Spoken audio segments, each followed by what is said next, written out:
Assalamualaikum warahmatullahi wabarakatuh. Bismillahirrahmanirrahim.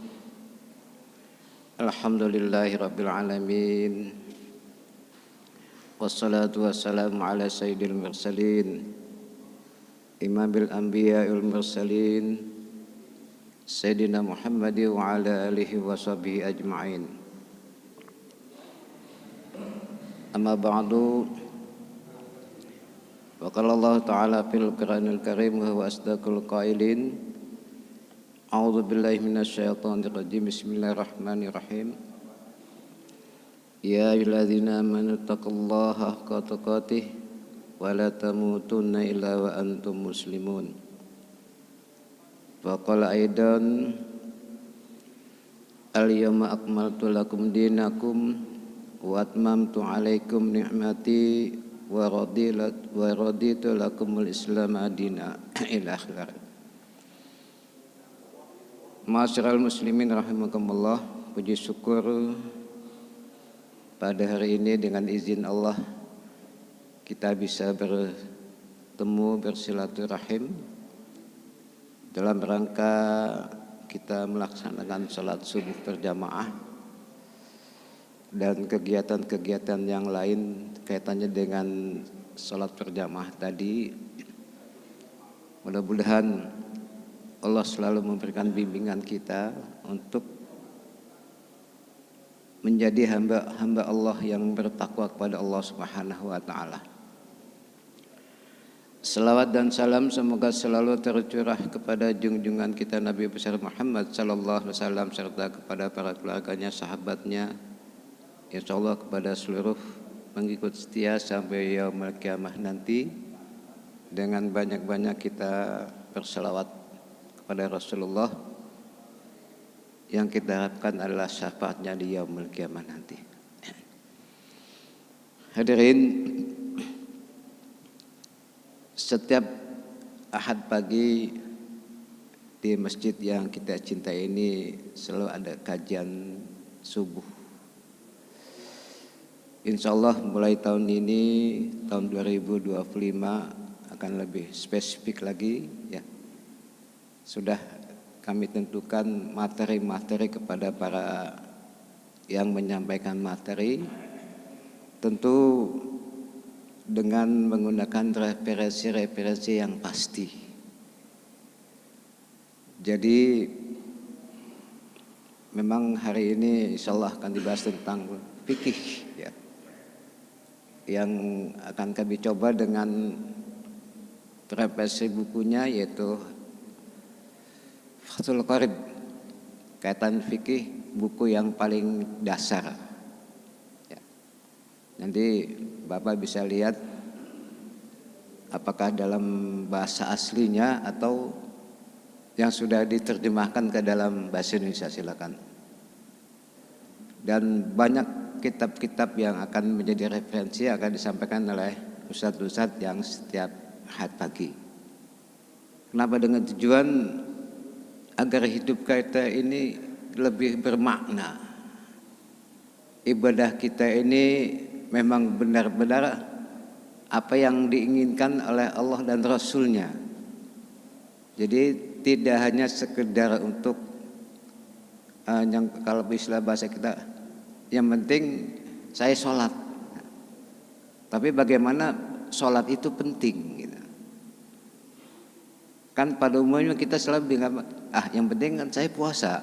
Tapi makna puasa itu sendiri tidak diketahui.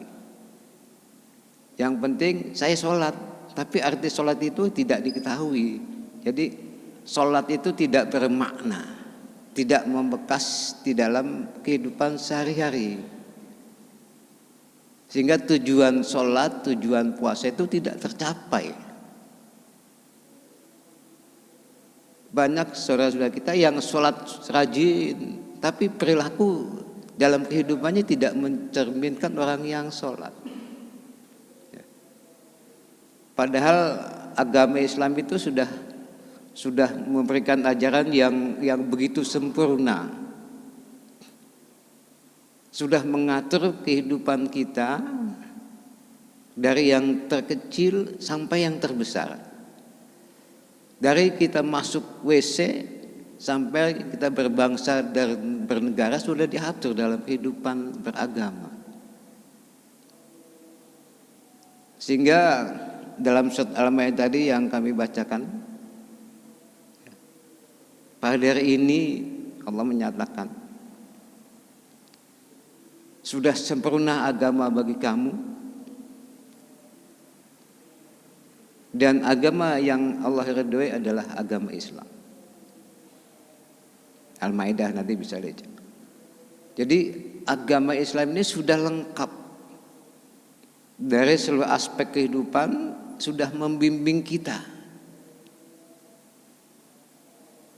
Kita memang beriman, yang mengaku beriman tentu mau diatur oleh Allah dan Rasul-Nya. Kalau tidak mau diatur oleh Allah dan Rasul-Nya, berarti bukan beriman. Sama dengan kafir. Kalau kita ingin hidup bebas, ya jadilah orang kafir. Bebas, tidak ada aturan-aturan dalam hidup. Istilahnya kalau bisa bilang H3T, halal haram hantam terus. Nggak mau dari mana hasilnya, yang penting dia dapat memperoleh, tapi tidak memacu kepada ketentuan-ketentuan yang Allah dan Rasul-Nya sampaikan. Ma'asyiral muslimin rahimakumullah, bahwa agama Islam sudah mengatur dari berbagai macam aspek. Secara garis besarnya,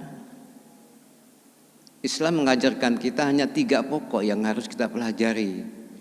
Nanti banyak ruang lingkupnya yang begitu luas.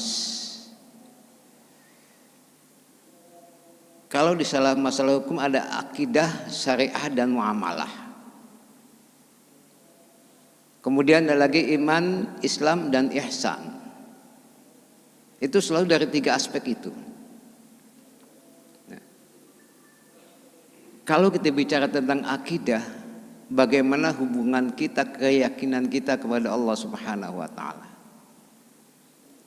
yang merupakan dasar dalam kehidupan kita. 13 tahun Rasulullah menanamkan akidah di Makkah Al-Mukarramah. 13 tahun.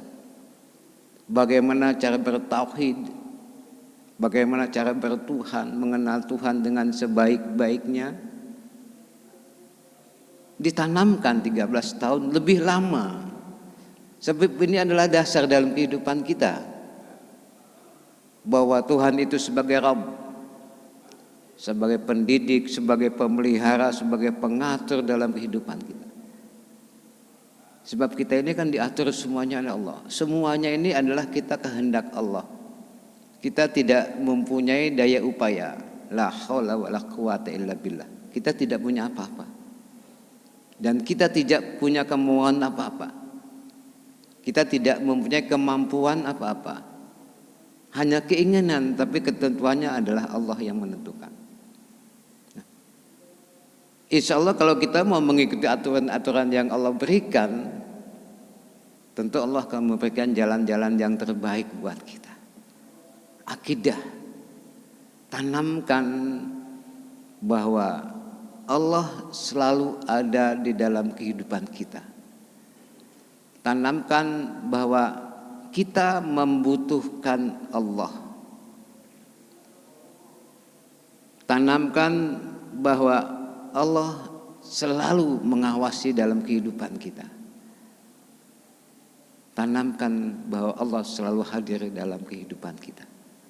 Nah, kaitan itu nanti akan dibahas tentang masalahnya, misalnya kaitannya dengan ilmu tasawuf umpamanya. Insya Allah kami juga menyiapkan, mengadakan di sini. Tentang akidah, tentang akhlak, tentang keimanan, tentang tauhid. Marilah kita sama-sama hadir dalam kajian kita ini, bukan untuk menggurui, tapi bagaimana kita untuk mengingatkan agar kehidupan kita ini lebih berkualitas, lebih bermakna, mengerjakan sesuatu dengan ilmu yang memang benar-benar Allah dan Rasulnya berkehendak. Ada satu ungkapan yang menyatakan kullu man bi ghairi ilmi la ya'mul amalu mardudatul la tuqbalu. Setiap ilmu yang dilakukan tanpa didasari dengan ilmu, maka amal itu akan ditolak. Amal itu tidak diterima. Kenapa? Ya tentu syarat-syaratnya kurang. Hadirin rahimakumullah. Hari ini kita mencoba tentang bagaimana, apa itu sih fikih, ilmu fikih. Memang sepintasnya kita jarang sekali membahas tentang hal-hal yang kaitannya dengan ibadah. Fikih asal katanya adalah faqaha, pengertian dan pemahaman. Ilmu fikih adalah ilmu yang mempelajari tentang tatanan kehidupan manusia, baik yang hubungannya dengan Allah maupun dengan hubungannya sama manusia.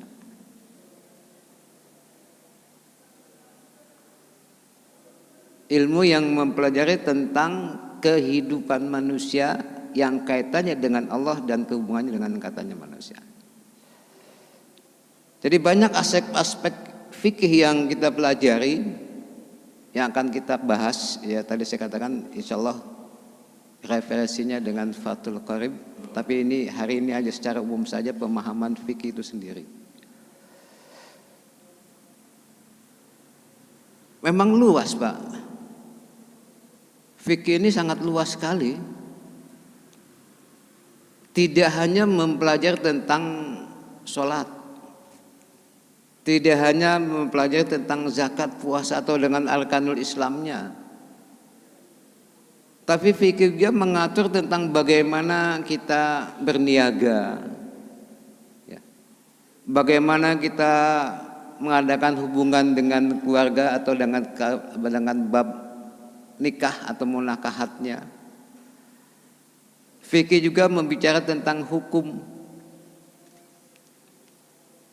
jual beli, hukum hudud, hukum kisos sudah diatur. Bahkan berpolitik pun sudah diatur dalam fikih yang namanya fikih siyasah. Jadi begitu lengkap Allah dan Rasul memberikan bimbingan kepada kita. Jadi hidup kita ini benar-benar hanya untuk Allah, sudah diatur. Kalau kita tidak mau mengikuti aturan-aturan Allah, ya kita bukan menjadi orang yang beriman. Orang yang beriman adalah orang yang mau diatur oleh Allah dan Rasul. Yang mau diatur oleh Allah dan Rasulnya, itu orang yang beriman. Kalau nggak mau diatur, ya bukan orang yang beriman.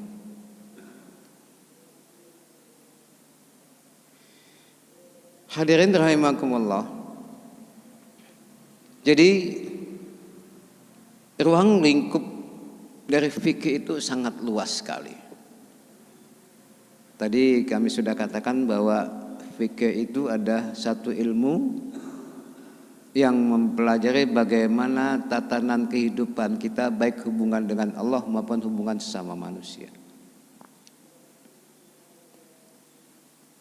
Garis besar saja yang satu contoh. Kalau kita mau melihat tentang bab sholat, lebih spesifik lagi bab wudhu.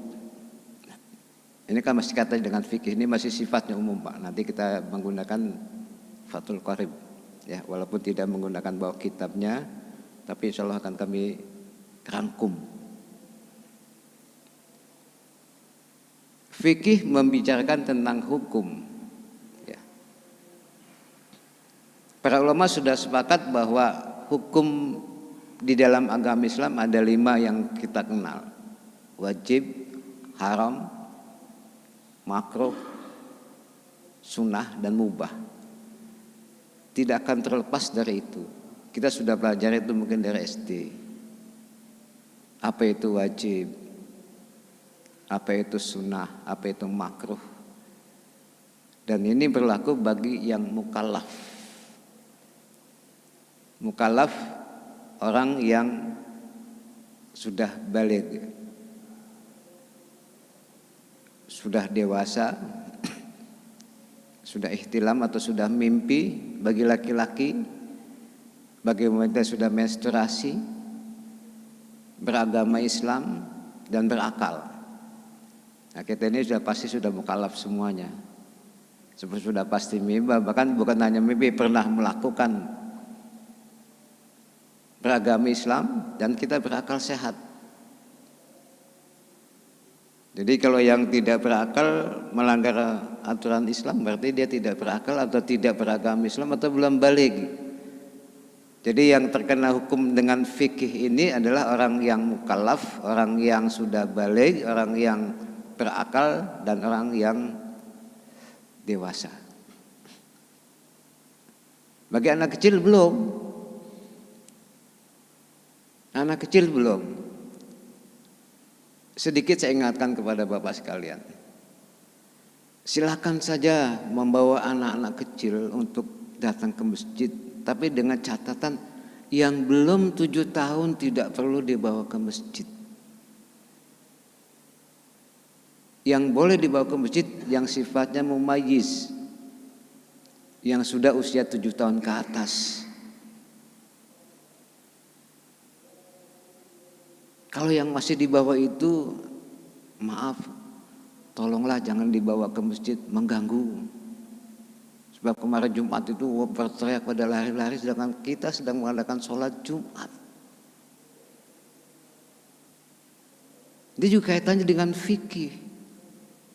Memang kita mengajak anak-anak kita atau cucu kita datang ke masjid dalam rangka mendidik. Tapi bukan hanya anak yang 5 tahun, yang 3 tahun dibawa ke masjid berkeliaran. Mengganggu kekhusyukan kita. Lagi sholat ada yang nangis, ada yang bercanda. Silakan dibawa, dibimbing, diajak anak cucu kita yang sudah usia 7 tahun ke atas.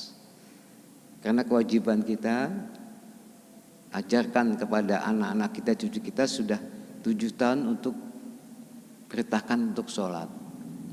10 tahun gak mau sholat pukul. Nah, ini kan dalam hukum fikih begitu. 7 tahun kita bimbing, perintahkan untuk sholat.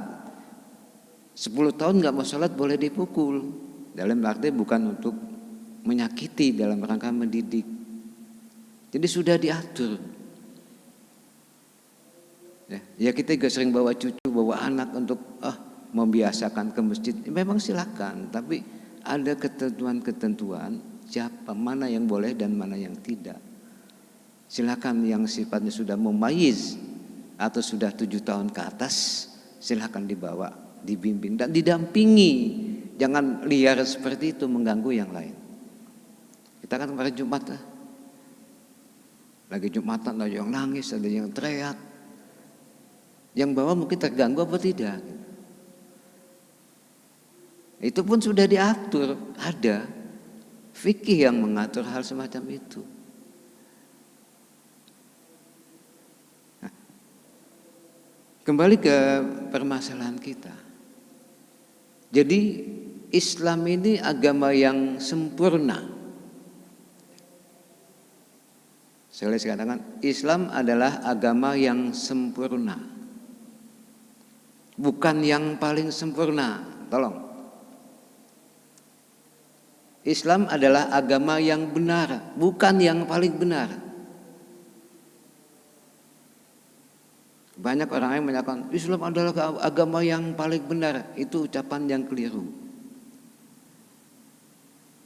Islam adalah agama yang benar.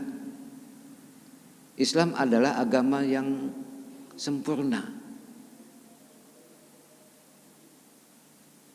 Coba kita bisa membedakan mana yang paling benar dengan yang benar.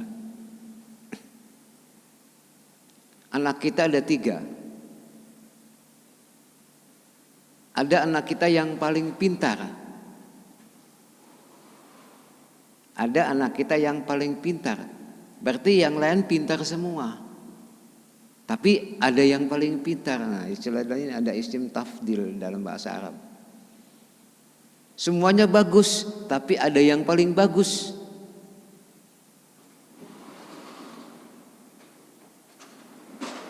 Semuanya sempurna, tapi ada yang paling sempurna. Semuanya besar, tapi ada yang paling besar. Makanya Allahu Akbar, Allah yang paling besar. Allah yang maha besar, yang lainnya kecil semua.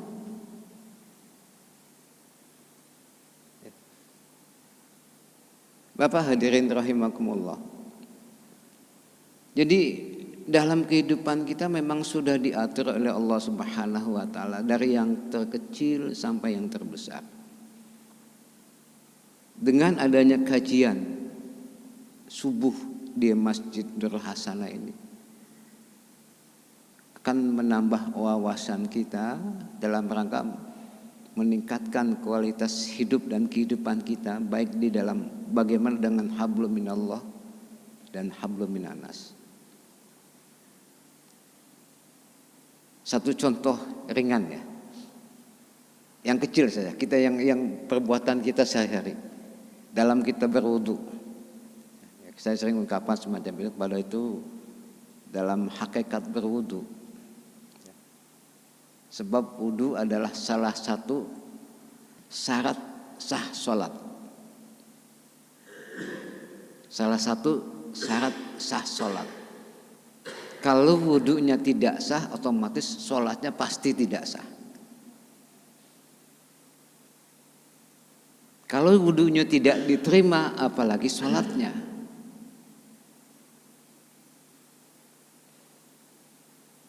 Banyak hal yang fikih yang bicarakan bagaimana kita berwudu dengan air yang bagaimana. Nanti ada bab toharo, bab bersuci, bagaimana kita untuk berwudu, bagaimana kita mandi setelah melakukan hubungan dengan istri kita. Itu sudah diatur gitu. Dan ini kita tidak pernah membahas masalah hal-hal itu kan kecil. Apakah cukup mandi ber selesai? Ada aturan-aturan yang diajarkan oleh fikih. Bagaimana kita sedang ke pantai, boleh tidak kita menggunakan air laut untuk berwudu? Itu harus diatur.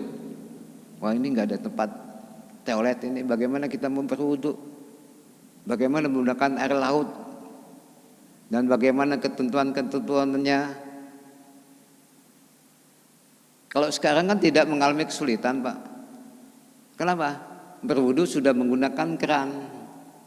Tapi pada tahun 70 ke bawah ya, itu yang namanya keran itu kan belum ada. Menggunakan bak yang luas, bahkan kita bisa berenang di situ ya. Menggunakan kolam yang luas, bahkan 2 meter kali 2 meter, dalamnya bisa 1 meter. Kan kita berwudu langsung dari muka turun lagi airnya ke situ, bahkan tangannya itu kita masukkan ke situ, kaki kita kan masukkan ke situ.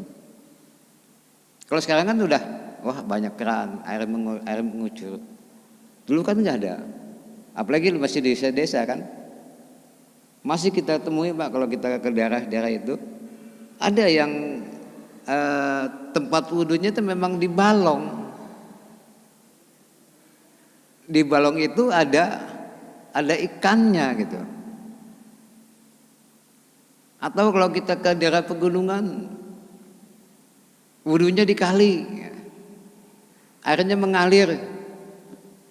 Padahal di atas itu ada orang yang buang hajat. Nah, bagaimana kondisi semacam itu? Nah, fikih ini sudah mengatur. Kalau di sini Jakarta atau kota-kota besar sudah tidak jadi permasalahan. Tapi kalau ke daerah-daerah,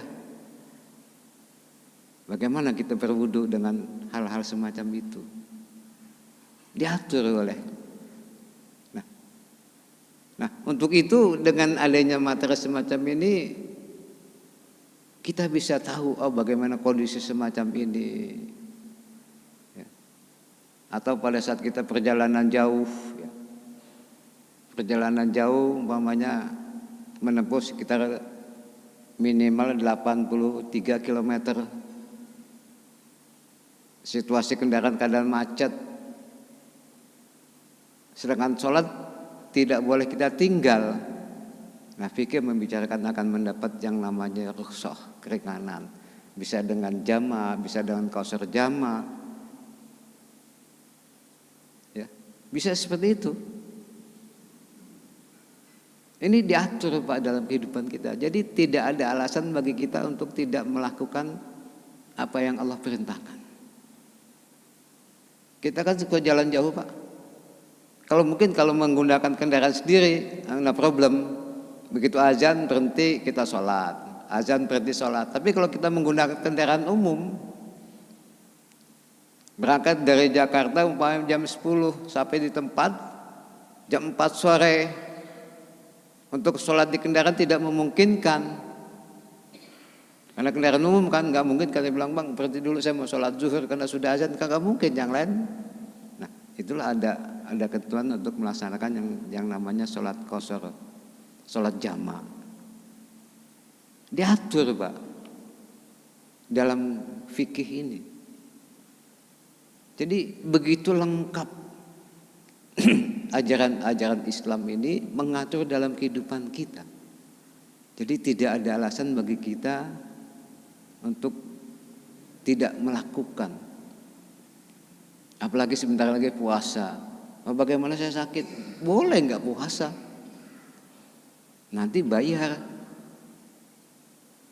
Saya harus minum obat. Kalau nggak minum obat nanti sakit saya nggak sembuh. Silakan tidak berpuasa.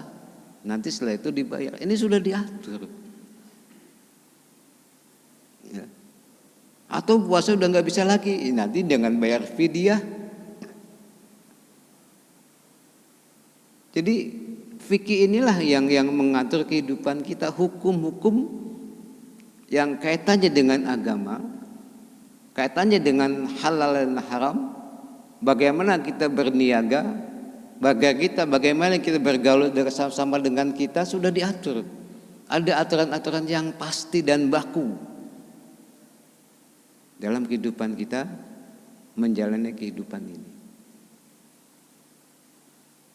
Jadi alhamdulillah Pak, kita teman-teman ini sudah mulai merancang. Ada berapa itu sudah diberikan, oh ini materinya ini materi ini akan selalu berkesinambungan.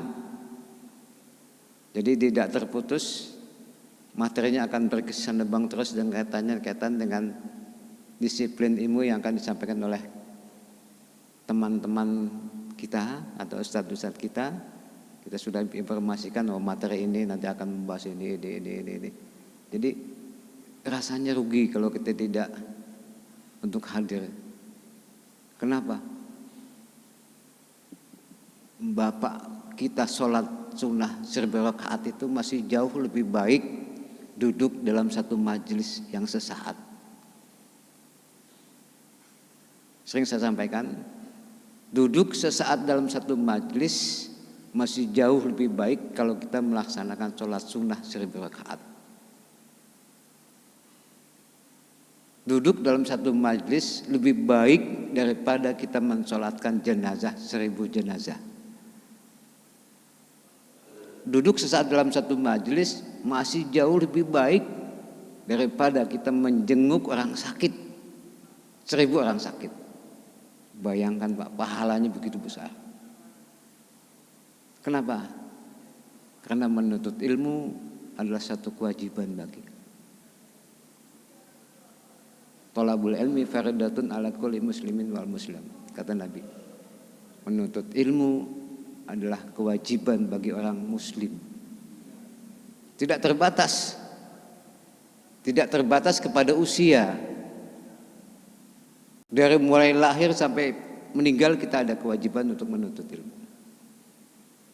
Cuma kadang-kadang kita kan entah apa alasannya, kalau kayaknya kalau datang ke satu majelis itu kayaknya berat gitu, entah apakah takut tersinggung atau takut semacam-macam. Ada Pak, saya pernah dibilang, lo kalau ngajarin ilmu nyelepet gua melulu sih, apa? Nyinggung, Pak. Bagaimana kalau ngajar di mana-mana jangan nyinggung dong loh. Kita bagaimana tidak mau nyinggung, Mbak? Kita bicara masalah sholat, nanti yang nggak sholat tersinggung. Kita bicara masalah puasa, yang nggak puasa tersinggung. Kita bicara tentang haji, yang duitnya banyak nggak pergi haji nanti tersinggung. Agama ini bukan untuk menyinggung, tapi untuk memperbaiki. Nah, inilah mungkin mereka segan datang ke situ karena ini masalah fikih, wah ini wudhu saya belum benar, tersinggung, nggak mau datang. Kalau kita mau meluruskan. Kembali katanya dengan wudhu, masih dengan sekelumit bab fikih yang terkecil yang sering kita lakukan. Ya allazina amanu idza kuntum ila shalah faghsilu wujuhakum. Ya, ini sebagai mukadimah masih wudhu yang sering kita lakukan. Wahai orang yang beriman, apabila kamu ingin mendirikan salat faghsilu wujuhakum. Basuh wajah. Basuh wajah. Membasuh berarti dengan air. Nah, bagaimana kita membasuh wudhu? Ini salah satu aspek kaitannya dengan ubudiyah, dengan ibadah kita. Nanti bisa dilihat dalam kitab-kitab fikih bahwa para ulama menyatakan bahwa rukun wudhu itu ada 6. Yang 4 tercantum dalam Al-Quran, yang 2 pendapat sebagian ulama. Yang pertama adalah niat, pasti innamal a'malu binniyat. Segala sesuatu harus didasari dengan niat. Mau sholat juga harus dengan niat. Mau puasa juga harus dengan niat. Dan yang tidak lagi adalah tertib sesuai dengan aturan-aturan yang berlaku. Tentang wudhu, pertama adalah niat, tadi sudah katakan. Faghsilu wujuhakum, basuh muka. Coba diperhatikan. Mungkin kalau saya salah tolong dikoreksi. Yang batas muka ini selama tidak tumbuh rambut. Tidak tumbuh rambut ini namanya muka. Ini harus terbasuh, Pak. Harus terbasuh semuanya. Makanya kalau guru-guru dulu itu itu mempraktekkan wudhu itu memang benar-benar dibimbing kita. Jadi waghsilu wujuhakum, kalau membasuh muka itu air dikumpulkan dari atas, Pak, ke bawah. Taruh sini dulu terus disusap ke bawah. Otomatis kalau dari atas ke bawah, dari atas yang bawah akan ikut, baru diusap dengan tangan kita. Bukan langsung. Saya sering memperhatikan orang-orang berwudu. Dan pernah juga terjadi pada zaman Rasulullah itu dengan Hasan dan Husain. Hasan dan Husain sedang berwudu. Kemudian di sebelahnya ada Ibu Salah. Yang ribut Hasan dan Husain, kamu wudu nggak begitu, salah. Padahal menegur orang tua. Bagaimana? Ya ini wudu yang benar begini. Padahal mencontohkan orang tua. Kalau anak kecil kan menyontohin nggak bagus. Takut dibilang anak baru kemarin ribut. Begini wudu yang benar, kata jidnya kan Rasulullah. Kata ayah, kata ibunya kan Fatimah. Ayahnya Sayyidina Ali, kakaknya Rasulullah. Mencontohkan orang berwudu dengan dia ribut dengan alasan bertengkar, padahal dia mau mencontohkan orang yang sudah dewasa. Jadi benar-benar wudu ini menentukan tentang sholat kita, Pak. Ambil air dari atas baru ke bawah gitu. Satu, tentang membasuh. wajah. Itu ya. Yang kedua, wa aydiyakum ilal marafiq, membasuh tangan sampai ke siku. Bagaimana pemahaman kita? Membasuh tangan sampai ke siku, bukan dari siku baru ke bawah. Ini satu kekeliruan kan. Membasuh tangan sampai ke siku, ini siku. Jadi kalau memang benar-benar kita mau mengikuti Al-Quran, jadi dari atas dulu, baru ke sini. Dari sini baru ke sini. Kalau kita kan kadang-kadang cuma di sini aja, ini belum tentu kena. Cuman ambil air kucurin, kocok-kocok selesai. Padahal Al-Quran itu bilang tangan sampai ke siku. Berarti air itu di keran kita angkat ke atas gitu. Kalau Imam Syafi'i kan harus 3 kali. Kenapa? Untuk lebih hati-hati. Sampai ke siku, dari atas ke bawah. Ini sudah diatur. Kenapa? Menentukan sholat kita. Menentukan sholat kita. Coba nanti kita teliti bagaimana wudhu kita di rumah atau di tempat-tempat kita beribadah. Sudah tentuan Allah dan Rasulnya belum? Silakan buka dalam kitab-kitab fikih, baik yang sudah disusun melalui hadis-hadis Rasul. Kalau Bapak punya ada buku yang namanya Bulughul Maram yang disusun oleh Ibnu Hajar Al-Asqalani, itu membahas tentang fikih yang berdasarkan hadis. Dari mulai bagaimana kita menggunakan air itu yang namanya musammas, air yang suci dan mensucikan. Silakan nanti dicek dalam atau Sunan Ibnu Majah, nanti insya Allah akan disampaikan oleh Nurul Irfan kalau tidak salah, itu akan bawa kitab yang kaitannya dengan Sunan Ibnu Majah atau Sunan apa itu, dengan kitab-kitab fikih tapi yang berdasarkan hadis, atau kitab Bulughul Maram Ibnu Hajar Al-Asqalani, itu diterangkan berdasarkan hadis-hadisnya.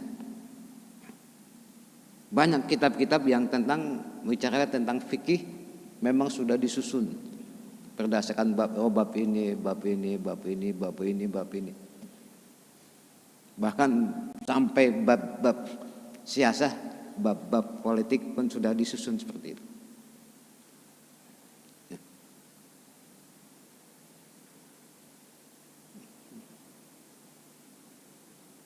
Wa aydiyakum ilal marafiq, membasuh tangan sampai siku. Jadi kita teliti Pak. Jadi diulang lagi nanti kalau memang untuk perwudu berikutnya, supaya sholat kita ini minimal sah lah. Kalau masalah masih bukan wallahu alam bisawab, tapi sahnya dulu. Wudunya sah, insya Allah sholatnya sah. Kalau wudunya tidak sah, berarti sholatnya tidak sah. Gitu.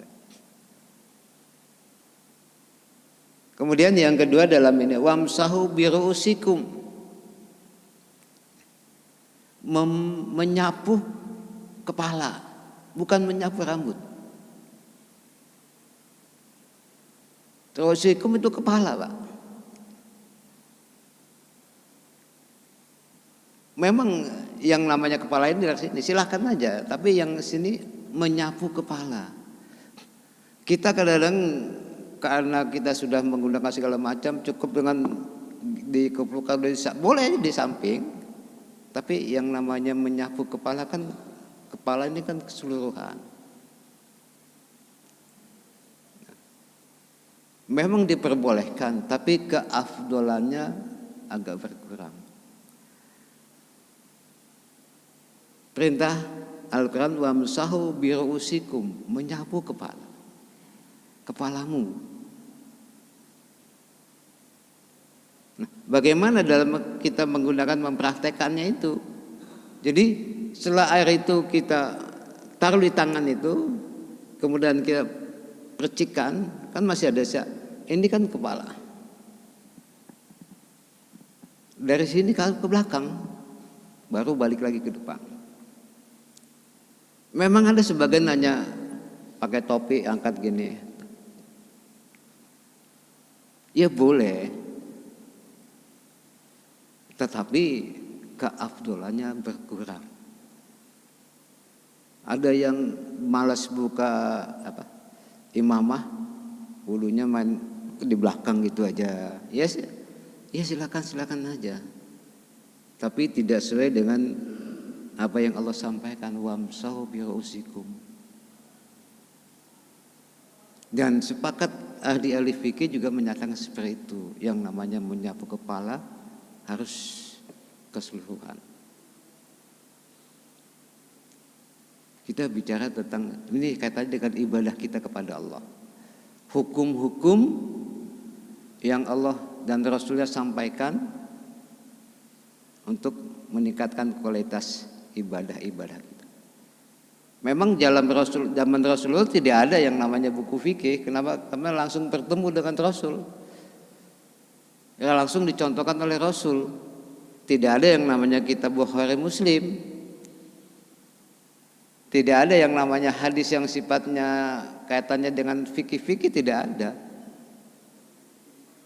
Al-Quran pun dibukukan bukan zaman Rasul. Al-Quran dibukukan itu zaman Utsman bin Affan, baru terjadi usap semacam ini. Zaman Rasul tidak ada. Apalagi yang namanya titik dan koma ini nggak ada, Pak. Adanya setelah zaman Utsman bin Affan. Adanya titik dan koma setelah adanya zaman tabi'in. Jadi 2 generasi setelah Rasul. Rasul, kemudian sahabat, kemudian tabi'in. Baru ada titik, baru ada tanda baris fathah, dhammah, kasroh atau jazam. Zaman Rasul tidak ada, Pak. Tidak ada mana iya titiknya berapa, non titik itu belum ada. Apalagi fikih. Fikih itu baru ditulis sesuai perkembangan antara abad kedua dan abad ketiga Hijriyah. Baru ada bentuk buku ini. Ya. Imam Syafi'i lahir 150 tahun 150 Hijriyah. Baru Imam Syafi'i lahir. Imam Abu Hanifah tahun 80 Hijriyah. Imam Malik pertengahan. Semuanya itu sudah diatur. Baru ada fikih-fikih yang sekarang kita baca. Jadi kembali ke permasalahan kita, Pak. Menyapu keseluruhan kepala. Bukan membasuh ya. Menyapu, kalau membasuh itu sampai basah semuanya. Kalau menyapu hanya mengusap kepala kita. Kemudian warjulakum idal ka'bain, membasuh kaki sampai mata kaki. Ya. Kita pada umumnya dari mata kaki dulu ke bawah gitu. Padahal kaki itu dari jari-jari sampai ke mata kaki. Dan kita tidak pernah mengusap sela-sela jari kita ini.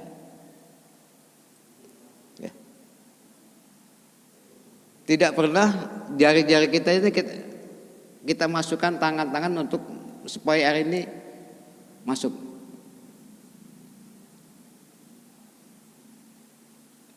Bahkan dalam Fathul Qarib itu dikatakan nanti kalau sudah berwudu ini kita berpanca supaya semuanya masuk air.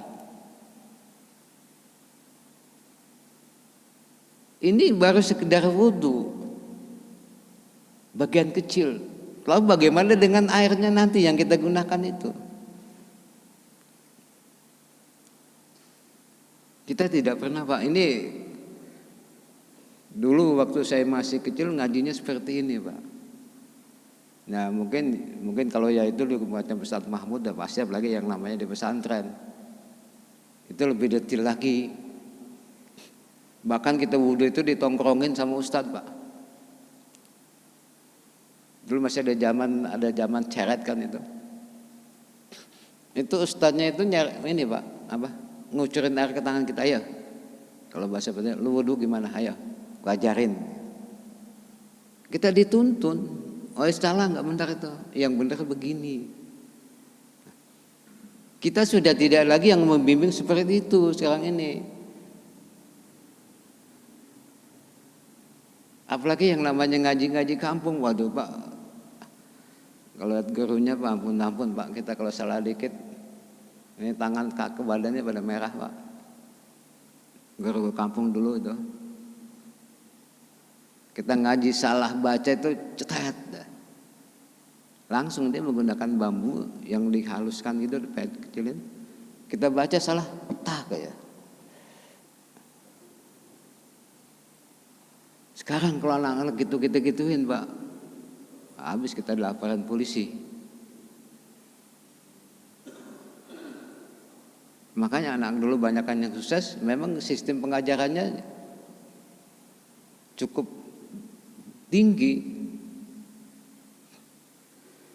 Saya pernah Pak disuruh makan daun kemuning. Bapak tahu daun kemuning? Dulu di pagar-pagar rumah itu kan ada yang sip daunnya kuning dengan hijau itu kan. Salah mad. Itu guru saya sudah menyiapkan daun kemuning itu. Salah mad panjangnya itu dalam bertajwid, disuruh makan daun kemuning satu. Rasanya udah sepet, asam segala macam itu udah hukumannya itu. Tidak disabet, tapi suruh makan daun kemuning. Nggak salah loh, makan satu. Kunyah, loh. Kalau cuma masukin ke mulut aja gak mending Pak, disuruh kunyah. Udah pahit itu daun itu. Begitu ketatnya dulu ustadz-ustadz atau guru-guru mengajar kita dulu. Sampai dalam arti begitu sampai rumah, ya harus pelajari dulu hari ini mau bahasa apa nih? Kita pelajari dulu, jangan sampai salah. Kalau bahasa Betawi dulu kalau malam setiap habis maghrib itu deres Pak. Kalau dalam Al-Quran dalam bahasa Arab itu tadarus ya. Kalau bilang loh malamnya deres, ayo habis maghrib deres Al-Quran. Setiap malam, sekarang udah jarang lagi. Bahkan udah nggak ada. Dulu setiap lorong ke jalan mau ini kemana jalan itu setiap gang itu semua orang baca Quran. Sekarang udah banyak pada yang main HP, yang main macam-macam. Kenapa? Takut besok gitu. Takut besok disuruh sama ustadz, minimal disabet, atau dengan udah gedean dikit makan daun kemuning. Takutnya itu. Ya alhamdulillah dengan didikan orang dulu itu ya sedikit berhasil. Disiplin ilmunya cukup lumayan. Kenapa? Gurunya memang kalau bahasa paling galaknya minta ampun. Tapi dengan kegalakan itu akan memacu kita untuk banyak-banyak belajar. Yang terakhir ya. Rajulakum ilal ka'bain. Jadi dari jari-jari itu baru ke kaki. Dan itu pun harus dimasukkan tangan kita ke sela-sela jari-jari itu. Supaya air itu masuk. Apalagi kalau mungkin ada jari kita yang agak rapat, sulit kalau didorong tidak masuk air. Ini dengan jadi dimasukkan ke sela-sela itu. Kenapa? Supaya wudhu kita ini sah. Yang keenam adalah tertib sesuai dengan aturan-aturan yang berlaku. Kalau nggak tertib, ya udah. Begitu main ke laut mau wudhu nyilem aja ya semuanya kan sudah kena itu kan. Muka kena, pala kena, kaki kena, tangan kena. Seandainya kita lagi ke pantai kan boleh berwudhu dengan air laut. Wah kita mau wudhu udah nyilem aja semuanya, kepala kita sudah terbasuh semuanya. Nah itu tidak yang namanya tertib. Atau tangan dulu, ntar baru muka, itu bukan tertib namanya. Ya tertib sesuai dengan aturan-aturan yang berlaku. Jadi awalnya adalah bagaimana niat kita, kemudian Kalau wudhu kaitannya dengan membasuh muka, membasuh tangan, menyapu kepala, dan membasuh kaki.